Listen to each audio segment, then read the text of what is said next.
like I said, right, volumes are going to come down. So the biggest news since the last time we met was of course the cooling measures, right?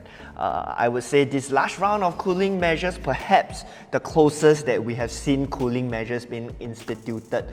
So once in December last year, then another time in September this year. So it's just a gap of a good 9 months between one another.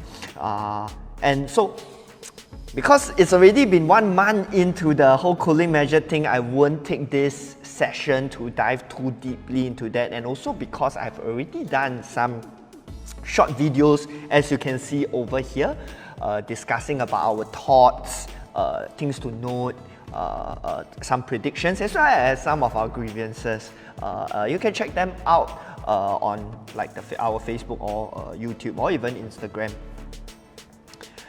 So yeah, I won't dive into the details of those cooling measures too much. Hello, sorry to interrupt. We'd like to take the opportunity to thank you for watching the video, and also to share why we do what we do. Is to empower consumers with hard facts and figures, quality research and real-life examples to allow them to make the most informed property decisions. So if you found our videos useful, the only thing we ask for is for you to smash that like and subscribe button so that the YouTube algorithm can push out our videos to more consumers. Thank you, and back to the video. But now, my thoughts, right? What do I sense the market, where the market is at, and what do I expect moving forward, okay? So now with, like I said, right, volumes are going to come down, okay, as people put their plans on hold because the government said things are temporary, okay? So with all the wait and see approach, volumes tend to come down, and when volume comes down, the remaining moves that are done, right? I jump over to point 3, are primarily needs-based moves. Okay, people that need to move because no choice, family too big to fit inside the house anymore. Moves for schools, like you know, if you need to get within 1 to 2 km of the primary school that you want to put your kid into. So those are what I term a needs-based move lah. New kid, here need to move closer to parents to help look after the kid. All those are needs-based moves. And needs-based moves, right, a lot of the time they are more practical in terms of the pricing, more realistic in terms of their pricing. So imagine this, pre-cooling measures, we have, let's say, 100 transactions, out of which, let's say 50% is needs-based moves. So those are generally at more realistic pricing. Let's say there's another 50% that is opportunistic moves, right? And this forms, I feel, a good chunk of the market, pre-cooling measures, opportunistic. What do I mean by that? Actually, if you just look in the market, right, 2 to 3 years back, there were a lot of people that were owning slightly older HDBs, and I will put the age at maybe 20 and above years old HDBs, right? Those HDBs, the price never moved for the last 5 years, up to maybe 2020 or 2021. So previously, right, if the price never moved, it's either the owner is sitting on negative sale, or they see that because the price never moved, they just never even think about upgrading. But now that, you know, their prices have moved 50,000, 100,000, 150,000, the idea now start to pop inside their head that, you know what, maybe we can explore all of this. Okay, so this is what I term opportunistic moves. So now, if their prices revert back to their kind of price in, let's say, 2018, thereabouts, right? What they would do is maybe now I cannot make a lot from my sale. Then what's the point? Maybe I don't upgrade anymore, right? So those opportunistic moves will come down, which is my point number 4, right? Some upgrading demand will be removed with the adjustment of HDB prices downwards, okay?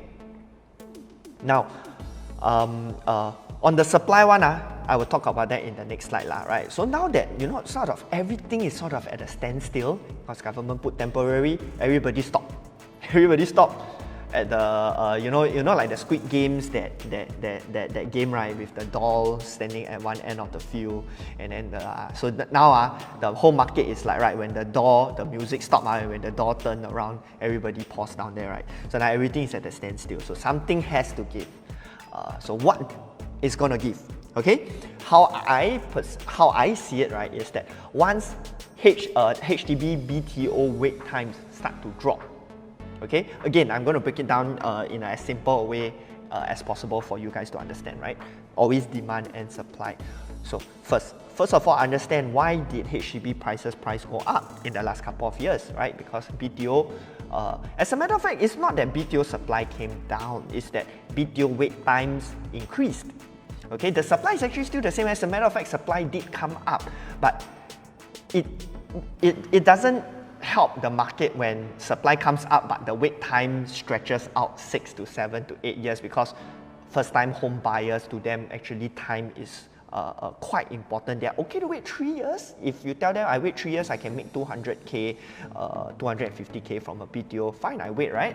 But now you ask people to wait 6 years, 8 years, a lot of the time they say, oh, then I weigh the time and money, not so worth it, then I'm going to buy resale. So that's what's happening. The resale market have seen an influx of demand from the group that would previously buy BTO. Okay, so now once BTO wait times drop back down, how I see the market is that chunk of demand in the HDB resale market will revert back to BTO. So HDB resale market supply, right, it will still remain high, as because the opportunistic guys, they haven't seen the impact of demand shifting up, right? So their asking prices will be over here, but once the demand shifts up, that will definitely have to drop. So which is what I meant by HDB prices will come down once BTO wait times comes down, because the demand is shifted away. It's like getting the rug pulled from under you. Then no choice, you play the stacko, right? Forget what's the name, the stacking game, and you hit one thing out and then the whole thing comes down. So that's that, right? Once demand gets pulled out and supply is high, so then the price will come down.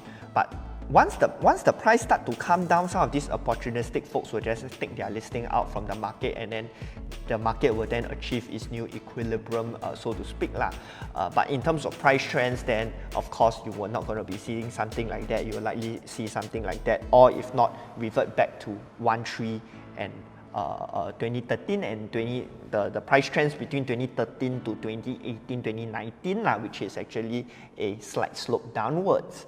Okay, and do note on the supply side for BTO, the government actually is sort of overcompensating for all these delays with a very high number of BTOs coming in, being offered, and all those will sort of hit their MOPs 2030 onwards. So if you follow us, we've shown this chart quite a few times, but from basically this year all the way until 2030, we are going to see an average of 17,500 HDB BTOs every year.